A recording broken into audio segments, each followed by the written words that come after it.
സാറിനെന്താ ഭ്രാന്തുണ്ടോ? എന്താ ഈ കാണിക്കുന്നേ? എന്നെ വിട്. അവൾ ദേഷ്യത്തോടെ അവനോട് പറഞ്ഞു. ആന്നടി, എനിക്ക് ഭ്രാന്താ. നീയാണ് എന്നെ ഇങ്ങനെ ആക്കിയത്. അല്ലെന്ന് നിനക്ക് പറയാൻ പറ്റുമോ? എന്തിനാടി ഇവിടുന്ന് ജോലിക്കാണെന്നും പറഞ്ഞ് നീ അങ്ങോട്ടേക്ക് വന്നത്? പെണ്ണുങ്ങളോട് ദേഷ്യവും വൈരാഗ്യവും ആണെന്ന് അറിഞ്ഞിട്ടും അതേ എൻ്റെ കമ്പനിയിൽ ഈ ജോലിക്ക് അപേക്ഷിച്ച് എന്തിനാ? സെക്രട്ടറി ആയിട്ട് നീ അവിടെ എന്തിനാ ജോലിക്ക് കയറിയത്? എന്തിനാടി എൻ്റെ മനസ്സിലൊരു സ്ഥാനം പിടിച്ചത്? എന്നെ ഭ്രാന്തനാക്കി മാറ്റിയത് എന്തിനാ? അവൻ ദേഷ്യത്തോടെ അവളെ നോക്കി ചോദിച്ചു. അത് കേട്ടതും അവൾ ഒന്നും മിണ്ടാതെ അവൻ്റെ മുഖത്തേക്ക് നോക്കി. ഇത്രയേറെ എന്നെ ഒഴിവാക്കിയിട്ടും ഞാൻ നിന്റെ പുറകെ വരുന്നത് എനിക്ക് നിന്നോട് ഭ്രാന്ത് ഉണ്ടായിട്ട് തന്നെയാമി. അല്ലെങ്കിൽ ഒരു പട്ടിയെപ്പോലെ ഇങ്ങനെ നിന്റെ പുറകെ നടക്കേണ്ട കാര്യമില്ലല്ലോ. എനിക്ക് വേറെ പെമ്പിള്ളാരെ കിട്ടാഞ്ഞിട്ടല്ലല്ലോ ഞാനിങ്ങനെ നിന്റെ പുറകെ നടക്കുന്നത് ആമി. അവൻ തിരികെ അവളോട് മറുപടി പറഞ്ഞു. ഞാൻ ഞാൻ പറഞ്ഞില്ലല്ലോ എൻ്റെ പുറകെ വരാൻ. ഞാൻ ഞാൻ ഒന്നിനും വന്നില്ലല്ലോ. അവളുടെ ശബ്ദം താഴ്ന്നു. എനിക്ക് അത്രയ്ക്ക് ഇഷ്ടമാടി നിന്നെ. അവൻ്റെ ശബ്ദവും ഇടറി. എന്നെ സ്നേഹിക്കേണ്ട സർ, എനിക്ക് പറ്റില്ല, പ്ലീസ്, അവൾ കെഞ്ചി. അത്രയും ജീവനായിട്ടല്ലേ ആമി ഞാൻ നിൻ്റെ പുറകെ ഇങ്ങനെ വരുന്നത്? എന്താടി നീ എന്നെ മനസ്സിലാക്കാത്തെ? അവൻ വീണ്ടും ചോദിച്ചു. ഞാൻ ഞാൻ എങ്ങനെയാ പെട്ടെന്നൊരാളെ? പെട്ടെന്ന് വേണ്ട മോളെ, നീ സമയമെടുത്ത് എന്നെ അക്സെപ്റ്റ് ചെയ്താൽ മതി. ഞാൻ എത്ര നാൾ വേണമെങ്കിലും നിനക്ക് വേണ്ടി കാത്തിരിക്കാം. നിന്നെ ഞാൻ എൻ്റെ മാക്സിമം മനസ്സിലാക്കാൻ ശ്രമിക്കുന്നുണ്ടാമി. പക്ഷേ നീയാണ് എന്നെ ഇങ്ങനെ ഒരു വിലയും തരാതെ. അവൻ ബാക്കി പറയുന്നതിന് മുൻപേ തന്നെ അവൾ അവൻ്റെ വാ പൊത്തിപ്പിടിച്ചിരുന്നു. അവൻ സംശയത്തോടെ അവളുടെ മുഖത്തേക്ക് നോക്കി. അങ്ങനെ പറയല്ലേ. ഞാൻ ഞാൻ വില തരാതിരുന്നിട്ടില്ല ഒരിക്കലും. അങ്ങനെ എനിക്കറിയാത്തത് കൊണ്ടല്ല. എനിക്കറിയാം ഈ മനസ്സിൽ ഞാൻ ഞാനുണ്ടെന്ന് എനിക്കറിയാം സർ. പക്ഷെ എനിക്ക് പറ്റുന്നില്ല. അവളുടെ കണ്ണുകൾ നിറഞ്ഞൊഴുകി. മോളെ ആമി. പെട്ടെന്നാണ് അവളുടെ മമ്മി താഴെ നിന്നും വിളിച്ചത്. അത് കേട്ടതും അവൾ ഞെട്ടി.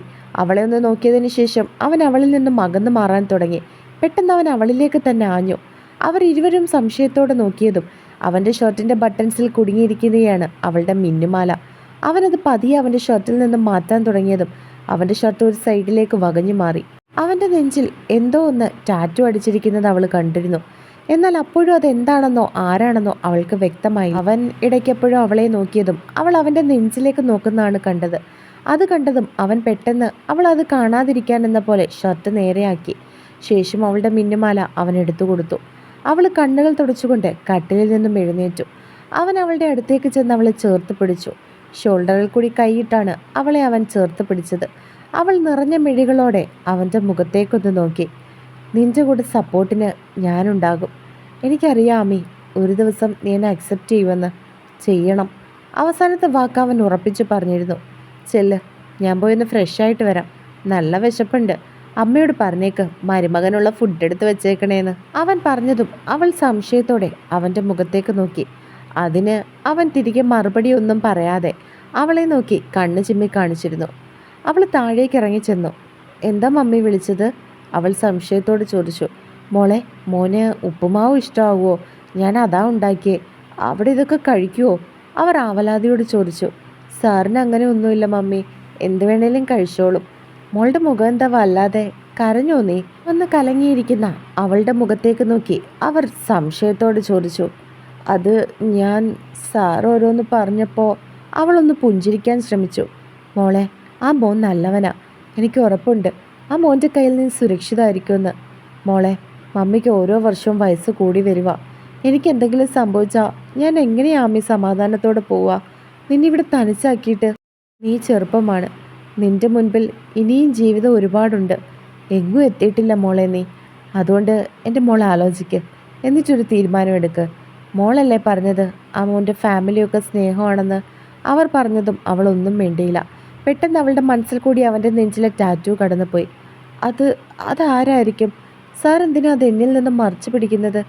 ഒരു പക്ഷേ അനാമിക ആയിരിക്കില്ല. സാറിന് അവളോട് ദേഷ്യമാണ്. അതൊരിക്കലും ആകാൻ സാധ്യതയില്ല. ഒരു പക്ഷേ സാർ സ്നേഹത്തിലായിരുന്നപ്പോൾ ടാറ്റു അടിച്ചതായിരിക്കും. പിന്നെ മായ്ക്കാൻ കഴിഞ്ഞു കാണില്ല. അതായിരിക്കും ഞാൻ എന്ത് കരുതുമെന്ന് കരുതിയായിരിക്കും എന്നിൽ നിന്നും അത് മറച്ചു പിടിച്ചത്. അവൾ മനസ്സിൽ ചിന്തിച്ചു. മോളെ, പെട്ടെന്ന് മമ്മിയുടെ വിളിയാണ് അവളെ ചിന്തയിൽ നിന്നും തിരികെ കൊണ്ടുവന്നത്. ദേ, ഇതൊക്കെ ഡൈനിങ് ടേബിളിൽ കൊണ്ടുവച്ചേക്ക്. ഞാൻ മോനൊരു ബുൾസൈ കൂടി ഉണ്ടാക്കട്ടെ. അവരവളോട് പറഞ്ഞതും അവൾ പുഞ്ചിരിച്ചു. ശേഷം അതൊക്കെയായി ഹാളിലേക്ക് നടന്നു. അപ്പോഴാണ് ആദി കുളിച്ചിട്ട് ഇറങ്ങുന്നത്. അവനൊരു ഷോർട്സും ബനിയനുമായിരുന്നു വേഷം. കുളിച്ചിട്ട് ഇറങ്ങിയപ്പോൾ തന്നെ തൻ്റെ ക്ഷീണമൊക്കെ മാറിയതുപോലെ അവന് തോന്നി. അവൻ കൈകൾ കൊണ്ട് മുടിയൊന്നൊതുക്കി താഴേക്ക് ഇറങ്ങാൻ തുടങ്ങിയതും അവൻ്റെ മുറിയുടെ അടുത്തായിട്ട് മറ്റൊരു മുറി തുറന്നു കിടക്കുന്നതാണ് അവൻ കണ്ടത്. പുറത്തുനിന്ന് നോക്കിയപ്പോൾ തന്നെ ഭിത്തിയിൽ ചേർത്ത് വെച്ചിരിക്കുന്ന ആമിയുടെയും ജസ്റ്റിൻ്റെയും ഫോട്ടോയാണ് അവൻ്റെ കണ്ണിൽ ആദ്യം പതിഞ്ഞത്. അവൻ ആ റൂമിൻ്റെ ഉള്ളിലേക്ക് കയറി. അവിടെ ടേബിളിലും ഭിത്തിയിലുമായി അവൻ്റെയും അവളുടെയും ഫോട്ടോ ഉണ്ടായിരുന്നു. അതിലുണ്ടായിരുന്ന ആമയിൽ നിന്നും ഒരുപാട് വ്യത്യസ്തമായിരുന്നു ഇപ്പോൾ അവൻ കാണുന്ന ആമി. അന്നത്തെ വണ്ണമൊന്നും ഇപ്പോൾ അവൾക്കില്ല എന്ന് അവന് തോന്നി. നല്ല വണ്ണമൊക്കെയുള്ള കവിളൊക്കെ തുടുത്തിരിക്കുന്ന ശരീരപ്രകൃതമായിരുന്നു അവൾക്ക്. അതിലുപരി അതിൽ അവനോടൊപ്പം നിൽക്കുമ്പോഴുള്ള അവളുടെ സന്തോഷം, ആ സന്തോഷവും ആ ചിരിയും ഒന്നും ആദ്യം ഇന്ന് വരെ കണ്ടിട്ടില്ല എന്നവൻ ഓർത്തു. ടേബിളിലുണ്ടായിരുന്ന അവർ ഇരുവരുടെയും ഫോട്ടോ അവൻ കൈകളിലെടുത്തു. നിന്നെ ഇതുവരെ ഞാൻ നേരിട്ട് കണ്ടിട്ടില്ല, കാണാൻ വിധിയില്ലായിരുന്നു. ഇങ്ങനെയൊക്കെ സംഭവിക്കണമെന്നുള്ളതാണ് ദൈവനിശ്ചയം. അല്ലെങ്കിൽ ഒരിക്കലും അവളെ എനിക്ക് കിട്ടില്ലായിരുന്നല്ലോ. നിന്റെ കയ്യിൽ അവൾ ഭദ്രമായിരുന്നുവെന്നും നിനക്ക് അവളും അവൾ നിനക്കും എല്ലാമായിരുന്നുവെന്നും എനിക്കറിയാം. പക്ഷെ നിനക്കറിയാലോ, അവൾക്കൊരു കൂട്ട് അത്യാവശ്യമാണ്. അവളുടെ സുഖത്തിലും ദുഃഖത്തിലും കൂടെ നിൽക്കാൻ എനിക്ക് കഴിയുമെന്ന് ഉറപ്പുണ്ട്. അതിലുപരി എനിക്കവളെ ഒരുപാട് ഇഷ്ടമാണ്.